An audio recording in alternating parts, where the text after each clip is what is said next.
Tekanan darah yang lebih dari normal tentu akan merusak beberapa organ tubuh ya. Kalau di kepala nih, kita di kepala doang, di otak. Otak itu ujung-ujungnya kalau kita tidak kontrol itu jadi stroke nanti ujungnya. Penderita hipertensi itu tidak di usia lansia. Tidak cuma di usia lansia. Tapi udah mulai ke usia produktif dan bahkan anak-anak sudah ada ya Bu ya, di hipertensi gitu.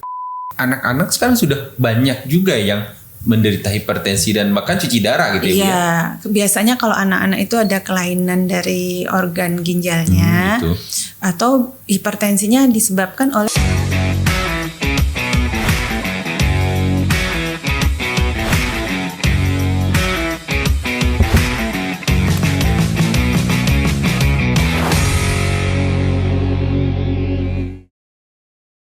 Assalamualaikum warahmatullahi wabarakatuh. Selamat siang sahabat sehat RSUD Kota Padang Panjang. Ketemu lagi bersama saya Dani Permana Putra di podcast RSUD Kota Padang Panjang. Kali ini kita akan podcast kembali dan kita akan banyak sekali yang kita bahas. Dan hari ini kita akan membahas seputar hipertensi. Nah, kalau sahabat sehat sering ke RSUD Kota Padang Panjang nih, Bapak Ibu semuanya sering konsul gitu dengan dokter hipertensi, kita udah tahu dengan dokter ini. Assalamualaikum Ibu. Waalaikumsalam Dokter Il ya Bu ya. warahmatullahi wabarakatuh. Sehat Ibu ya. Iya. Ibu, ini ngomongin masalah hipertensi. Ada beberapa, atau bukan berapa sih, ada istilah yang mengatakan adalah kalau hipertensi adalah silent kill. Hipertensi silent kill. Ini maksudnya apa nih Bu, kalau boleh tahu? Oke, makasih atas pertanyaannya. Kenapa hipertensi dikatakan silent killer? Karena dia tidak kita rasakan gejalanya, tidak kita ketahui, tapi pelan-pelan dia telah merusak organ tubuh kita. Jadi biasanya pasien itu dengan hipertensi dia nggak akan merasa dia akan ini sakit kepala pada awal-awalnya. Akhirnya dia biarin aja kan, dia biar aman ya. Nanti pasien itu datang pasti sudah ada bergejala, baru ketahuan ada hipertensinya. Padahal itu dari awal dia mulai diketahui hipertensi sampai menimbulkan gejala itu sudah merusak organ tubuhnya. Tapi emang tidak ada, maksudnya gini Bu, misalnya kalau kita demam kan ada tanda-tanda dulu gitu Bu. Emang nggak ada tanda-tanda untuk kalau udah kena hipertensi gitu Bu? Iya, biasanya yang diketahui sama pasien. Makanya tanda kutip ya, karena kita harus mencek tensi secara reguler. Gitu ya. Harus cek sekali 6 bulan boleh, kalau kita sudah berusia di atas 40 30 lah boleh. Gitu. Udah mulai. Berarti umuran saya udah boleh. Wajib hukumnya. Ya. Itu berapa sekali sebulan atau sekali sebulan? Boleh sekali sebulan semakin bagus, mau sekali 6 bulan juga boleh. Jadi kalau misalnya sudah terdeteksi tensi di atas 140/90 dan terus menerus, itu pasti akan merusak organ-organ tubuh. Jadi ketika kita mengkontrol misalnya, atau kita mau cek tensi kita, ternyata tensi kita di atas 130/85 misalnya, itu sudah terdiagnosa hipertensi. Udah terdiagnosa. Jadi jangan dibiarkan. Misalnya kita masih muda nih ya, umur 20 atau umur berapa ya, 20 ke atas, ternyata tensi kita 130/85 lebih kan. Itu udah dianggap suatu hipertensi dan kita harus sudah mulai memanagenya. Jangan dibiarkan dia nanti di atas 140/90 terus menerus. Gitu. Seandainya ada yang kontrol nih Bu, udah kontrol, udah cek tensi, ternyata tensinya 140 misalnya gitu, atau mungkin udah 150. Tapi dia seperti yang kita bilang tadi, dia nggak merasakan apa-apa gitu. Itu akan ada resiko ke depan nggak sih Bu? Dengan kan otomatis orang pada paling ini kecapean atau gimana gitu, itu akan ada resiko ke depan nggak sih Bu? Pastilah, namanya hipertensi. Tekanan darah yang lebih dari normal tentu akan merusak beberapa organ tubuh ya. Kalau di kepala nih, kita di kepala doang, di otak. Otak itu ujung-ujungnya kalau kita tidak kontrol itu jadi stroke nanti ujungnya. Kalau di mata kabur. Yang diserangnya mata kabur ini adalah di retinanya. Ya. Kemudian kalau turun kita ke bawah lagi, itu di jantung. Jantung kalau serangan jantung bisa berarti dia ke pembuluh darah jantung dulu. Oh gitu. Kemudian kalau dibiarkan berlarut-larut, jantung akan membesar dan makin lama dia akan dilatasi dan mulai terasalah sama pasien itu mulai terasa sesak napas. kita ke jantung ya. Benar. Kalau di jantung ada 2 nanti kita temukan serangan jantung itu yang biasanya dikenal dengan jantung koroner. Kenapa bisa jadi yang koroner? Karena tekanan darah tinggi dia akan menimbulkan flak-flak di pembuluh darah. Masuk kolesterol di dalam penumpukan penyumbatan akhirnya jadi serangan jantung yang dikenal dengan nyeri dada. Itulah yang sering datang. Itu usia muda apalagi merokok, wah. Apalagi laki-laki. Oh iya benar. Nah, kemudian kalau tensi itu dibiarkan, nanti tensi itu dinding dari ventricle, ya dinding jantung itu akan menebal. Menebal itu dari kompensasi dari kerja dia harus memompa darah.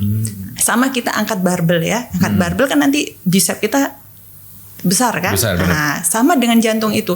Nanti kalau dibiarin ada satu titik dia tidak akan bisa lagi membesar, tapi dia akan menjadi membesar, dilatasi istilahnya. Nah, kalau dilatasi dia tidak bisa memompa, itu akan sesak napas, itu udah lanjut sekali. Kita turun ke bawah lagi, ke jantung. Ke ginjal. Nah, di ginjal itu sama saja, dia akan mempengaruhi arteri dari glomerulus, akhirnya menyebabkan hipertensi. Hipertensi itu akan merusak ginjal. Ujung-ujungnya kalau tidak diobati dan tidak rutin, akhirnya cuci darah kalau dia. Oke. Berarti kalau kita baca ya Bu ya, itu hipertensi masuk dalam penyakit yang terbanyak yang ada di Indonesia ada Bu, dan salah satunya di Sumatera Barat yang cukup besar juga, cukup tinggi juga angka hipertensi yang ada di Sumatera Barat. Kira-kira ada faktor pencetus nggak sih Bu? Dan mungkin Sumatera Barat kita sama-sama tahu makanannya gitu. Apakah makanan juga pencetus nggak sih Bu? Kira-kira? Pasti. Ya, Bu, ya? Ya, banyak faktor-faktor risiko yang menyebabkan hipertensi. Pertama dari makanan. Makanan biasanya garam tinggi, gurih, itu kan natriumnya tinggi. Benar-benar. Itu akan menyebabkan tensi kita meningkat. Kemudian gaya hidup. Gaya hidup malas bergerak, ya kan? Apalagi sekarang ini gadget ya. Tuh udah duduk gadget, aja ya, lagi, kan duduk lagi. Makan tinggal di rumah, pesen langsung datang ya Bu ya. Itu dia di situ. Kemudian penyakit diabetes kalau dibiarin pasti akan menyebabkan hipertensi juga ujung-ujungnya. Kemudian pas penyakit hipertiroid, penyakit hipertiroid juga seperti itu. Ujung-ujungnya nanti hipertensi juga, jantungnya akan membesar. Makanya dikendalikan semuanya penyakit-penyakit tersebut. Kemudian yang merokok itu akan menyebabkan dinding pembuluh darah itu jadi tidak elastis, menyebabkan tekanan darah juga akan tinggi. Kira-kira seperti itu. Kata orang kalau sudah terkena penyakit hipertensi dan dia udah kontrol Bu, dia akan makan obat rutin. Kita balik lagi tadi Ibu mengatakan bermasalah dengan ginjal. Ada yang bilang juga kalau sering makan obat ginjalnya akan kena. Ini gimana nih Bu? Sebenarnya gitu. Sebenarnya kalau kita sudah terdiagnosa hipertensi, obat itu yang membantu memprotek ginjal. Dia membantu untuk menurunkan tekanan darah. Dan beberapa obat-obat anti hipertensi itu justru memperbaiki fungsi ginjal. Jadi jangan ditinggalkan. Kadang-kadang kan gini pasien datang ke kita ya, kemudian dia minta obat. Nah, udah dikasih obat nih sebulan. Nah, terus di rumah dia cek, dia punya alat cek. Ternyata tensinya udah normal nih, di bawah 130, 140 lah ya. Kemudian dihentikan obatnya. Ini salah. Salah ya Bu ya? Salah sekali. Ini penting sekali ya. Kenapa seperti itu? Kalau kita membiarkan tensi itu naik, kemudian turun lagi, naik, turun lagi, itu membuat jab-jab tumbukan-tumbukan di dinding pembuluh darah makin hancur. Nah, makin mudah terbentuk flak-flak. Kalau dibiarkan ya siap-siap sajalah menerima komplikasi dari hipertensi. Jadi tensi itu harus dikontrol, terkontrol dengan baik itu di bawah 140 dan sangat baik lagi kalau di bawah 130. Oke, tadi Bu mengatakan tidak boleh menghentikan obat gitu. Tapi seandainya nih Bu, pada pasien yang boleh bilang dia makan obat rutin, tiba-tiba dia makan rajin nih Bu, tiba-tiba dia pusing atau gimana, dan kalau dicek tensinya udah normal. Apa kelanjutan dari pasien ini? Apakah harus kontrol lagi atau karena nggak boleh menghentikan obat nih Bu? Iya. Gitu. Kan gini, dia datang kontrol tiap bulan. Pasien kan pasien kronik ya, kalau hipertensi dia kontrol 4 bulan. Nanti kan dikontrol sama dokternya. Nanti dokternya lihat tren dari tensinya. oh ternyata tensinya segini, oh bisa nih, nanti dokternya yang atur dosisnya. Akhirnya kalau dia dengan, sebenarnya ini lagi yang paling penting, pengobatan hipertensi bukan obat saja, tapi itu pertama perbaiki gaya hidup. Perbaiki gaya hidup, kalau gaya hidup malesnya udah bagus, olahraganya bagus, makan makanan dihindari, banyak makan sayur buah, bisa di sini tebun ditambah obat, kemudian obat sudah dikasih sama dokter, gaya hidupnya sudah bagus, insya Allah nanti ke belakangan, di belakangnya nanti bisa dia tanpa obat karena dia dengan gaya hidupnya yang sudah bagus. Itu yang suka dikira, oh nanti kalau makan obat seumur hidup, tergantung. Jadi nggak bisa kita katakan oh iya, tapi kalau kita cepat ngobatin terus perbaiki gaya hidup, insya Allah. Oke, Bu, kalau kita lihat sekarang Ibu ya, penderita hipertensi itu tidak di usia lansia, tidak cuma di usia lansia, tapi udah mulai ke usia produktif dan bahkan anak-anak sudah ada ya Bu ya, di hipertensi gitu. Ada nggak sih Bu bagi yang belum hipertensi nih, tensinya masih aman, ada nggak sih pencegahan supaya tidak ke si hipertensi tadi gitu Bu? Itu tadi ya sudah mulai saya gaya hidup lagi. Gaya hidup ya Bu ya. Ya anak-anak kita ya lihat aja lah ya sekarang susah banyak pakai handphone, orang tua pula yang ngasih handphone tuh ke anak. Salah kita sebenarnya. Tapi coba kita lagi yang mengajarkan ke anak-anak untuk tidak megang handphone, kita yang membuat anak-anak itu bermain bersama gitu ya. Jadi menghindari mereka dari malas dan mager itu terutama ya istilah sekarang. Kemudian makanan cepat saji itu biasanya tidak bagus sekali. Terus makanan-makanan yang gurih, makan gurih yang asin itu tuh sangat tidak bagus, kalau bisa dihindarin. Memang emaknya ini, ibunya ini harus seorang wanita yang membantu. Sekarang ini makanan yang ini lebih banyak gitu dijual ya Bu ya. Memang harus para ibu-ibu yang boleh bilang bekerja gitu kan, ya udahlah beli aja lah ini nanggung gitu kan Ibu ya. Iya, kalau kita mau sayang anak, intinya itu aja. Perbaiki dia makanannya dari sekarang, perbaiki pola hidupnya dari sekarang, karena nanti akan terus terbiasa sampai SMP, SMA, kuliah. Jadi akhirnya kasihan, baru umur sekian sudah hipertensi banyak.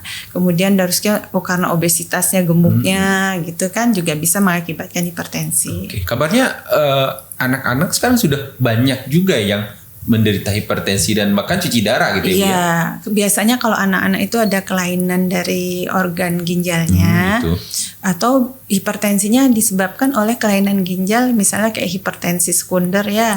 Pada anak-anak itu karena ada penyempitan arteri renalis ya, itu biasanya terjadi pada anak-anak usia muda. Atau dari kelainan dari otak ya, ada kelainan dari kelenjar di otak. Nah, itu juga bisa menyebabkan hipertensi. Ada ketakutan pasien Ibu. Katanya kalau ibu dia mau kontrol ke Ibu, mereka takut. Karena kalau kontrol Ibu nanti disuruh cuci darah. Ini benar nggak sih Bu? Enggak. Apakah hipertensi harus cuci darah atau gimana nih Bu? Enggak ada. Kalau tensi kita terkontrol, ginjal selamat, insya Allah nggak cuci darah. Cuci darah ya Bu ya. Tapi kalau udah ginjalnya udah kena ya harus itu ya Bu ya. Iya, kalau ginjalnya kena, itu kan nanti dihitung juga sama dokter fungsi ginjalnya. Nggak akan pula dokter tuh langsung nyuruh, kamu cuci darah gitu ya Bu. Kalau mengerikan bagi pasien. Bu. Mungkin yang terakhir pesan mungkin Ibu buat sahabat saya dari RSUD Kota Parampanjang, silakan. Baik, terima kasih.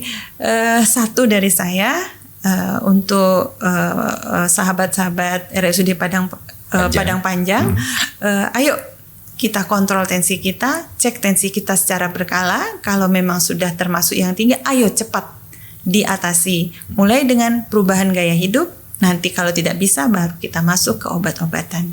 Demikian, terima kasih. Oke, terima kasih Ibu udah meluangkan waktunya di podcast kita hari ini, dan terima kasih banyak Ibu sahabat saya RSUD Kota Parampanjang juga telah mendengarkan atau menyaksikan podcast kita untuk hari ini, dan insya Allah akan bertemu lagi di lain kesempatan. Dan akhirnya saya Dani Permana pamit. Assalamualaikum warahmatullahi wabarakatuh. RSUD Kota Parampanjang, melayani dengan hati.